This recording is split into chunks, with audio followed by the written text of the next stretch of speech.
kdo je oziroma kdo ste, mademoiselle Coco? Mademoiselle Coco. To je ena zanimiva oseba, z veliko dušo, z veliko bolečino, ki išče ljubezen. Ja, Coco je ena zanimiva pravzaprav oseba, lik, ki ga poznamo samo po moje površinsko, ne? In zdaj se bomo pa tlele mogoče dotaknili Coco, kot jo ne poznate, še niste videli in tako naprej. In v bistvu, kot je Maja že povedala, pravzaprav njenih bolečin, tisto, kar je bolj skrivala kot ne, ker jo poznamo kot mogočno, uspešno žensko, ki pa skriva v sebi še marsikaj drugačnega. Namreč, ranjena žival je bila ta naša draga Coco in vsi vidijo sam blišč. Spomin na Coco je Chanel 5, so kostimčki, njena bolečina in njeno iskanje ljubezni je bilo pa zelo močno. In to bi mi hoteli pokazati in prikazati. To iskanje ljubezni, ko se črevo obrne na ven. Dejansko dve plati iste medalje. Je uspeh v poklicu lahko merilo za uspeh osebe? Ne.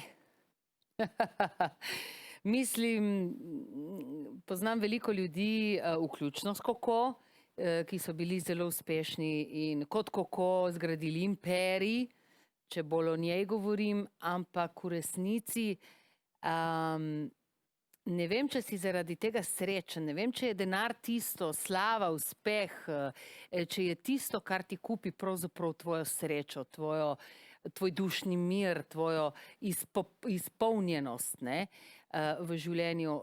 Tako da mislim, da je ravno obratno, če sem prav iskrena. Ampak je pa res, da mogoče v enem momentu ali pa ko ne znaš biti drugače srečen, ti to vsaj nekaj navidezno da, neko srečo in neko zadovoljstvo, mogoče dvigne samozavest in tako naprej, ampak načeloma ne. Se strinjam, ne. Je bilo besedilo glavno vodilo pri ustvarjanju lika ali sta iskali navdih tudi v resnični zgodbi? Predvsem v resnični zgodbi. Mi iščemo navdih samo v resnični zgodbi od te gospe. Kot povedano, bi pa želeli prikazati njeno notranjost. Ne tisto, kar je bilo pod reflektorji, ampak to, kar se je dogajalo v njej. Vsi vemo, da je bila recimo zapuščena, da jo, ko je umrla mama, jo je oče dal v sirotišnico, njo in njene dve sestri. In te dve sestri sta naredili samomor od te zapuščenosti. Ona je pa zgradila imperij. Potem je spet iskala ljubezen svojega življenja, jo je našla, tudi tista je umrla. Tako rekoč je nadaljevanje njene, vemo tudi, da je z Stravinskim imela odnose.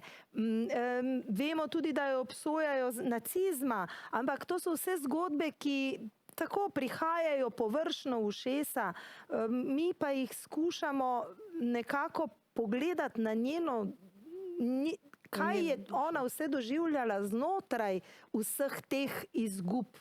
Kako to človeka v bistvu rani, ne? Absolutno pri njej je čist jasno, da poklic je ni na polnu, ona je odšla nemirna, ona je odšla, se dol si je ubrizgala v svojo žilo, šla je na zadnji sprehod po parku, živela je v hotelu Ritz, ni imela svojega domeka, svoje bane, imela je hotelsko bano, hotelsko hrano in tam je tudi umrla. Ja, to bom sam dopolnila, imela je že ona svoje hiše in vse, ampak počutila se je osamljena v teh hišah, v vsem imperiju, ki ga je zgradila, tudi te hiše, v katerih je živela, ampak Ampak tam se je počutila tako osamljeno, da je pravzaprav živela v hotelu, ker je bil, tam so bili ljudje, šunder, gostje drugi in je imela občutek, da ni sama.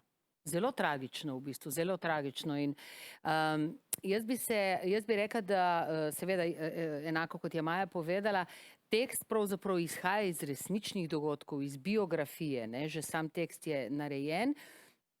In seveda mi še črpamo in iščemo tudi tisto, kar ni v tekstu in kar seveda smo raziskovali njo kot osebo dejansko, kot je rekla Maja, njeno dušo, njeno notranjost. Stanje duha, kar je pa strašno težko v eni predstavi, obe se s tem soočava. S tem, da je ona vedno je imela tudi druge zgodbe, imela je zgodbe z ženskami. Takrat je bilo obdobje, tako da v bistvu je ta predstava bila je pisana kot Koko in njena služkinja, recimo.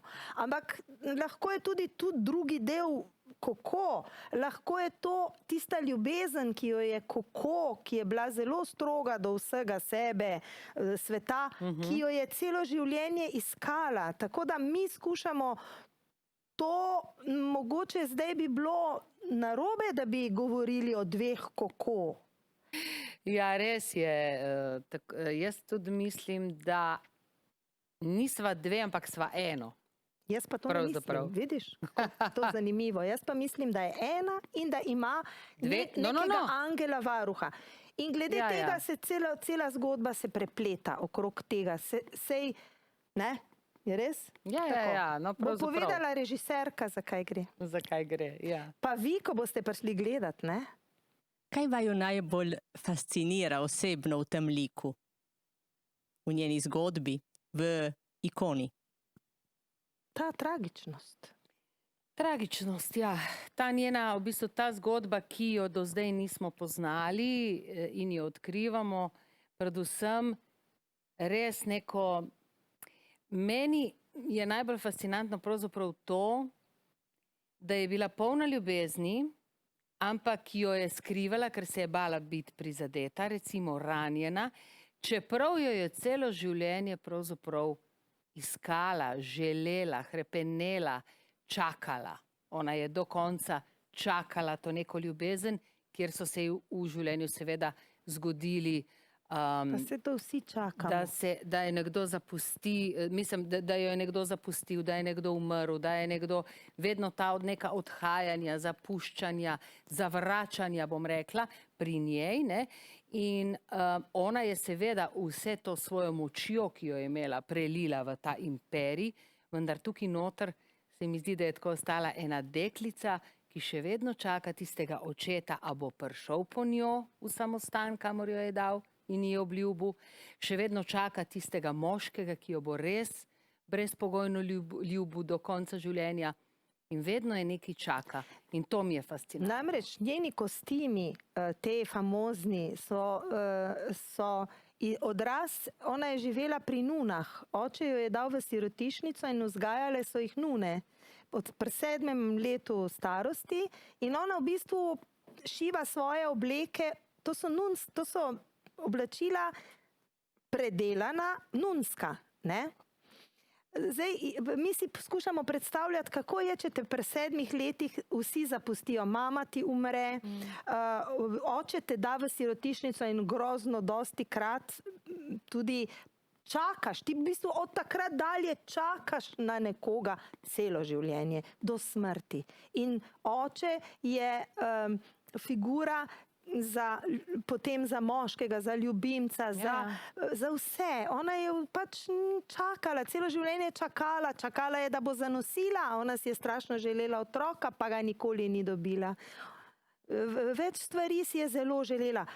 Potem pa se moraš s takim značajem soočiti, ne, na odru. V bistvu je neka grozna moč njena, ki je samo na zunaj. Mi pa iščemo tisto, kar je skrito v očem. Noter pa strašna krhkost po drugi strani te, kot da bi človek rekel res. Ko je ena magnolija, nežna, ki cvete kratko in je zelo občutljiva, recimo, in eno jeklo zraven. Moramo pa sam povedati, da je to koreodrama. To je Narejeno bo kot koreograma. posebna predstava. Ni to klasičen način izražanja. Dopušča gledalcu, da si tudi dosti sam razloži. Kar je dobro. Vedno.